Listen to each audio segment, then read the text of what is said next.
3 in 1 అని Bible. 3 in 1. ఒక్కడైన దేవుడు, పెద్దమైన దేవుడు, 3 విధాలుగా పనిచేసిన దేవుడు యేసయ్య. ముగ్గురు దేవుడు కాదు, గుర్తుపెట్టుకోవాలి. ముగ్గురు దేవుడు కాదు. యెహోవా దేవుడి కాలంలో అలా పనిచేశాడు, యేసుక్రీస్తు కాలంలో అలా పనిచేశాడు. ఇప్పుడు ఎవరి కాలంది? పరిశుద్ధాత్మ దేవుడి కాలంలో మనం ఉన్నాం. హల్లెలూయా. ఏ దేవుడి కాలము? మనం నడిపించేవాడు ఎవరైనా చెప్పాలి. పరిశుద్ధాత్మ దేవుడు ఏం చేస్తాడు? మనల్ని సరి చేయడానికి వాక్యం ద్వారా మాట్లాడతాడు. అది ఒకే చేశాడు.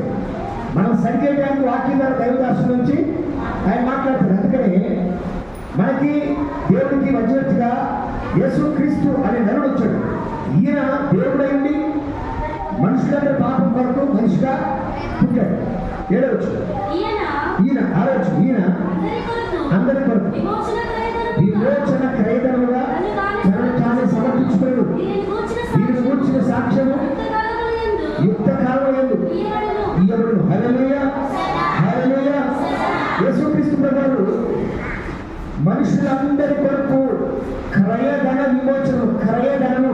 మనము ఒకప్పుడు అమ్మివేయబడిన వారు. మనం కొనుక్కునేది ఎవరు? దేవుడా. ఒకప్పుడు కొనుక్కునేది ఎవరు? ఎవరు అన్నప్పుడే చెప్పాలి. ఒకప్పుడు మనం అమ్మివేయబడ్డాం. ఎవరికి? ఎవరు అన్నప్పుడే మీరు చెప్పాలి. అది వాక్యాన్ని గుర్తుపెట్టుకోవాలి. ఒకప్పుడు మనము అమ్మివేయబడ్డాము. ఇప్పుడు అమ్మివేయబడిన వారి దగ్గర మనము పత్రమైపోయాం.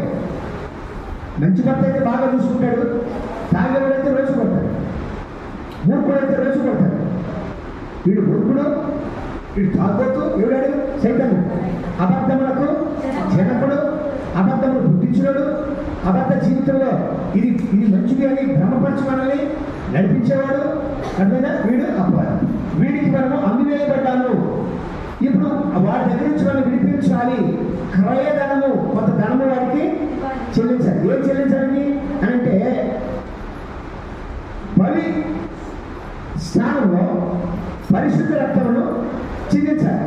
దానికోసం యేసు ప్రభువు తనను తాను అప్పగించుకున్న కదా సమర్పించుకుని. దీనిని గురించి సాక్ష్యము యుక్తకాలం యందు ఇవ్వబడింది.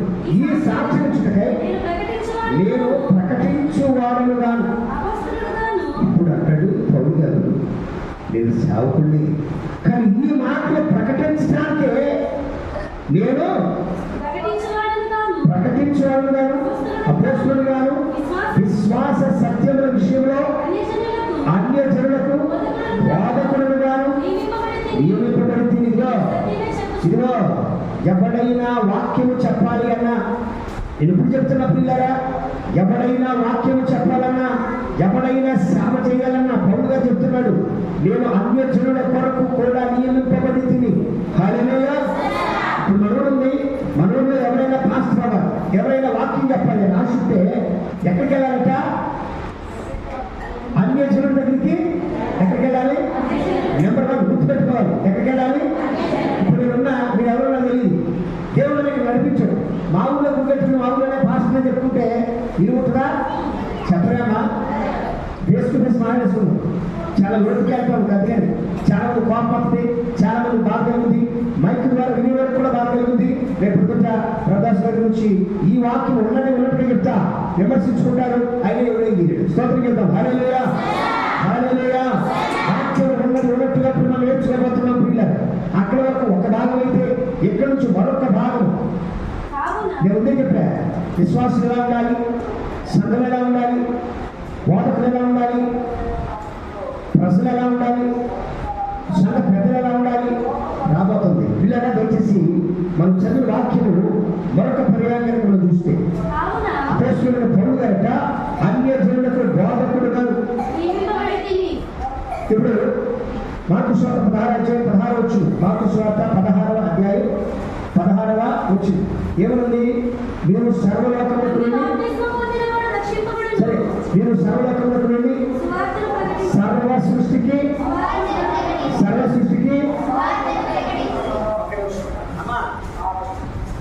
కొత్త నిబంధనలో మత్తయి సువార్త ఉంది, తర్వాత మార్కు సువార్త ఉంది, అదే కొత్త లోక స్వార్థులు, తర్వాత యోహాను స్వార్థులు.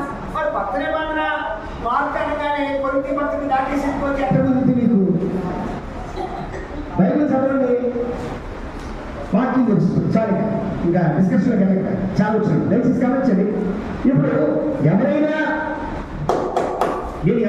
పాస్టర్ అవ్వాలనుకుంటే ఉన్న ఊళ్ళో అది కుదరని పని బైబిల్ తెలియజేస్తుంది.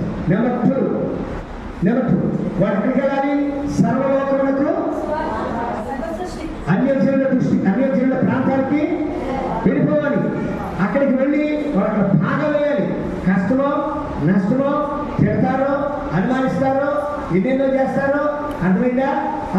పాస్టర్లు కూడా చూడరు, ఎన్నో లింకులు పెడతారు, దరిద్రమైన మాటలు మాట్లాడతారు. అయినప్పటికీ దేవుని యొక్క సంఘముని అక్కడ కట్టాలి అంటే ఉన్న ఊళ్ళో పాస్టర్గా పిలువబడకూడదు అని చూసాం. ఎక్కడికి వెళ్ళాలా? అన్యజనుల దగ్గరికి వెళ్ళాలి. నెంబర్ 2 ఎందుకు? కావున ప్రతి స్థలమును, ఇక్కడ నుంచి బాగా వినాలి. కావున ప్రతి స్థలమును పురుషులు కోపమును సంశయము లేనివారై పవిత్రమైన చేతులెత్తి పురుషులతో మాట్లాడుతున్నాడు దేవుడు. ఏమని? ఓ పురుషులారా, ఓ విశ్వాసులైన పురుషులారా, మీరు ప్రతి స్థలంలో, ఎక్కడంట? ప్రతి స్థలంలో కోపము లేని వారుగా మీరు చేతులు పైకెత్తి ప్రార్థన చేయాలని నేను కోరుకుంటున్నాను అంటాడు పౌలు. పురుషులు ఏం చేయాలి? పురుషులు ఏం చేయాలి? ప్రతి స్థలంలో ప్రార్థన కాదు. ఇక్కడ నెంబర్ 1 పాయింట్ ఏంటి? ప్రతి స్థలంలో, ఎనీ ప్లేస్, ఎక్కడికి వెళ్ళినా కోపము